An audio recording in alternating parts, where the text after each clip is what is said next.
And ఇందాక నేను రాళ్ళు వేశారు అనే టాపిక్ తీసా, క్షమించాలి, మీ స్టేజ్ని కొంచెం 2 నిమిషాలు హైజాక్ చేస్తున్నాను. ఎందుకంటే దిల్ రాజు మీద ఎప్పుడు రాళ్ళు వేసే వాళ్ళ గురించి కూడా అభిమానిస్తున్న ఇంతమంది ముందు వాళ్ళ గురించి కూడా మాట్లాడాలనిపించి 2 నిమిషాలు మీడియా వారికి ఇది నా పర్సనల్ స్టేట్మెంట్గా చెప్పాలనుకున్నాను. ప్రతి సంక్రాంతికి సినిమాలు రిలీజ్ అవుతుంటాయి. రిలీజ్ అవుతున్నప్పుడల్లా డైరెక్టర్ ఇండైరెక్ట్ నేను కష్టపడి ఎదిగి ఇవాళ ఇండస్ట్రీలో ఈ పొజిషన్లో ఉన్నందుకు ఎప్పుడు ప్రతి సంక్రాంతికి ఏదో రకంగా కాంట్రవర్షియల్ చేస్తూ నా పైన స్టోన్స్ వేస్తూనే ఉంటారు. అది ఆల్మోస్ట్ మీరు అందరికీ తెలియంది కాదు, 7-8 ఇయర్స్ నుంచి నడుస్తూనే ఉంది. సో నేను చిరంజీవి గారు మాట్లాడుతూ వారు ఎంత బాగా చెప్పారు, దిల్ రాజుకు తెలుసు దేనికి ఎలా ఏం చెయ్యాలి అని, ఈజ్ ఎక్స్పీరియన్స్ పర్సన్ అని. కానీ ఈరోజు కొందరు వెబ్సైట్లలో చిరంజీవి గారు మాట్లాడిన దాన్ని ఇంకొకలాగా టర్న్ చేసి రాశారు. అవి 2 ప్రముఖ వెబ్సైట్లే. అంటే మీరు నా పైన ఏదో రాసి మీ వెబ్సైట్ ఇంపార్టెన్స్ని పెంచుకోవడానికి వేరే వాళ్ళు ఎందుకు వాడుకుంటున్నారు? మీకు ఇది అవసరమా? అంటే దిల్ రాజు ఏం రియాక్ట్ అవ్వడు, సాఫ్ట్గా వెళ్తాడు అనుకుంటున్నారా? తాట తీస్తా. చాలా రోజుల నుంచి ఓపిక పడుతున్నాను, ఎందుకు ఎందుకు ఎందుకు అని సాఫ్ట్గా వెళ్దామని. సంబంధం లేకుండా పోనీ ఆ ప్రొడ్యూసర్ వచ్చి మీ దగ్గర ఏమన్నా మాట్లాడా? మీకు అంత దమ్ముంటే ఆ ప్రొడ్యూసర్ని నన్ను స్టేజ్పై పిలిచి కూర్చోబెట్టి క్వశ్చన్స్ వేయండి. ఎందుకు ప్రతి సంక్రాంతికి నన్నే టార్గెట్ చేయాలి? ఇంతమంది నన్ను అభిమానిస్తున్నారు కదా, 95% నన్ను ఇష్టపడతారు, 5% ఇష్టపడతారా? అది ఇష్టపడరా వాళ్ళ ఇష్టం. ఒక మనిషిగా నేను అందరినీ సాటిస్ఫై చేయలేను. సాటిస్ఫై చేస్తున్నాను కాబట్టి ఇండస్ట్రీలో నాకు ఈరోజు ఇంత మంచి పేరు ఉంది. మీ అందరికీ తెలుసు, దిల్ రాజు అంటే ఒక బ్రాండ్ బిల్డ్ చేశా. వ్యాపార పరంగా వచ్చే కొన్ని కాంట్రవర్షియల్స్ని మీరు అడ్వాంటేజ్గా తీసుకొని ప్రతి సంక్రాంతికి మీ వెబ్సైట్లు, మీ కొన్ని యూట్యూబ్ ఛానల్స్ కొన్నిటికి వాడుకుంటున్నారు. అది 100% తప్పు.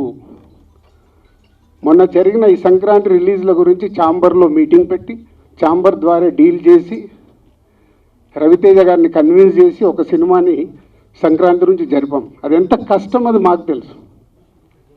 తర్వాత ఉన్న 4 సినిమాలు మళ్ళీ ఎవడో రాశాడు, దిల్ రాజు గారు ఏదో తమిళ సినిమా రిలీజ్ చేస్తున్నాడని. ఎవడు చెప్పాడురా నీకు నేను రిలీజ్ చేస్తున్నానని? ఎవడు చెప్పాడు? నీ దగ్గర ప్రూఫ్ ఉందా? నేను చేస్తున్నానని ఉందా? ఆ తమిళ సినిమాను కూడా రిలీజ్ పోస్ట్పోన్ చేయించింది నేను, తెలుగులో రిలీజ్ వద్దు అని. మీకు తెలియని న్యూస్లు రాసుకుంటూ ఎందుకు వాడుకుంటున్నారు?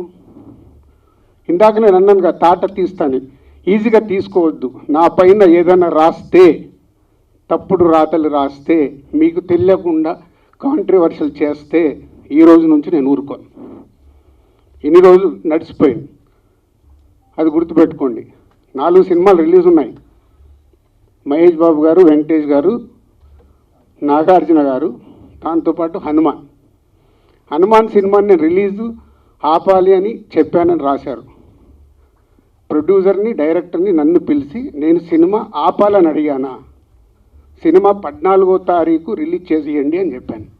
12 మహేష్ బాబు సినిమా ఉంది కాబట్టి 14th చేస్తే మీ సినిమాకు ఉపయోగం, మీ సినిమాకు నంబర్ ఆఫ్ థియేటర్స్ దొరుకుతాయని చెప్పాను. కానీ దాన్ని ఇంకొక విధంగా మార్చి రాశారు. చిరంజీవి గారు మాట్లాడింది ఇంకొకలాగా కన్వర్ట్ చేసి రాస్తున్నారు. మీకు కావాల్సిన దాన్ని హైలైట్ చేయకండి. నెగిటివ్ వైబ్స్ ఉండకుండా పాజిటివ్గా బతుకుతే బాగుంటుంది. నెగిటివ్గా బ్రతకడం ఇంపార్టెంట్ కాదు, అందరం పోయేవాళ్ళమే, ఇక్కడ ఉండటానికి రాలా. నెగిటివ్ ఎందుకు? నెగిటివ్ వైబ్స్ ఎందుకు?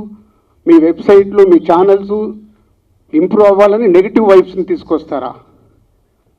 ఈరోజు హనుమాన్ సినిమా ప్రపంచవ్యాప్తంగా రిలీజ్ అవుతుంది. నాట్ ఓన్లీ తెలుగు స్టేట్స్, తమిళ్లో రిలీజ్ అవుతుంది, కన్నడలో రిలీజ్ అవుతుంది, హిందీలో రిలీజ్ అవుతుంది. ఎక్కడ థియేటర్ లేవా? దొరకట్లేదా? మీకు తెలియని విషయం ఏంటంటే నైజాములో 7-8 సెంటర్లలో Mahesh Babu cinema, Hanuman cinema release అవుతుంది. వెంకటేష్ గారి సినిమాకి, నాగార్జున గారి సినిమాకి థియేటర్ లేదు. మీకు తెలుసా అది? చిరంజీవి గారు, Nagarjuna garu, Venkatesh garu, they are not a small heroes. 30 ఏళ్ళ నుంచి ఇండస్ట్రీలో ఒక స్టార్ హీరోగా ఉన్న ఇమేజ్ ఉన్న వాళ్ళకు కూడా థియేటర్ లేవు. ఇవి మీకు కనిపించవు. ఎంతసేపు వాళ్ళకు రావాల్సిన మైలేజ్ గురించి ప్రయత్నం చేస్తూ, సో ఈరోజు కొన్ని కోట్లు ఖర్చు పెడితే రాని ప్రమోషన్ని హనుమాన్ సినిమాకు వచ్చింది. గుడ్, చిన్న సినిమా సూపర్ హిట్గా అవ్వాలి అని మనస్ఫూర్తిగా కోరుకుంటున్న దాంట్లో నేను ఒకరిని. ఎందుకంటే సినిమా ఆడితేనే గ్లోబల్గా పెరుగుతాం. మన చేతిలో ఉండదు, మనం కష్టపడి సినిమా తీస్తాం. ఇవి తెలియకుండా మీ పిచ్చి రాతలతోని ఏం చేద్దాం అనుకుంటున్నారు? మళ్ళీ మళ్ళీ మళ్ళీ చెప్తున్నా, నా గురించి ఎక్కడన్నా తప్పుగా నా పేరు పెట్టి రాస్తే తాట తీస్తా. దీంట్లో తేడా లేదు. నిజాయితీగా మీకు ఏమైనా న్యూస్ ఉంది రండి, 24 hours అవైలబుల్. మీకు ఏదైనా న్యూస్ కావాలి, సరే ఇలా ఉంది ఇదేంటని అడగండి, నేను సమాధానం ఇస్తాను. నా పిఆర్ వాళ్ళు కూడా మాట్లాడారు డైరెక్ట్. ఎప్పుడన్నా మీ మీడియా వాళ్ళందరికీ తెలుసు ఐఎమ్ అవైలబుల్ ఎనీ టైం. మీ మెసేజ్లకు నేను రిప్లై ఇస్తాను, మీ ఫోన్ కాల్స్కి నేను రిప్లై ఇస్తాను. చెప్పండి మీ మీడియా వాళ్ళందరూ, ఎప్పుడన్నా నేను లేనా, అవైలబుల్ లేనా? దేనికి? మీ మైలేజ్ కోసం నన్ను వాడితే మళ్ళీ మళ్ళీ చెప్తున్నా, తాట తీస్తా, గుర్తుపెట్టుకోండి. అండ్ సారీ అండి, మీ డయాస్ వాడుకోవాల్సి వచ్చింది. చాలా ఎమోషనల్గా ఉన్నా.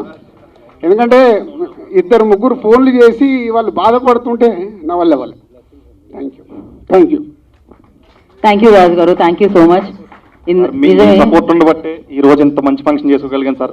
మీరు వచ్చిన వెంటనే నా మాట తీయకుండా వచ్చినందుకు చాలా సంతోషం sir. Thank you Dil Raju garu, thank you so much. Of course Dil Raju garu అంటే ఒక బ్రాండ్ తెలిసిందే.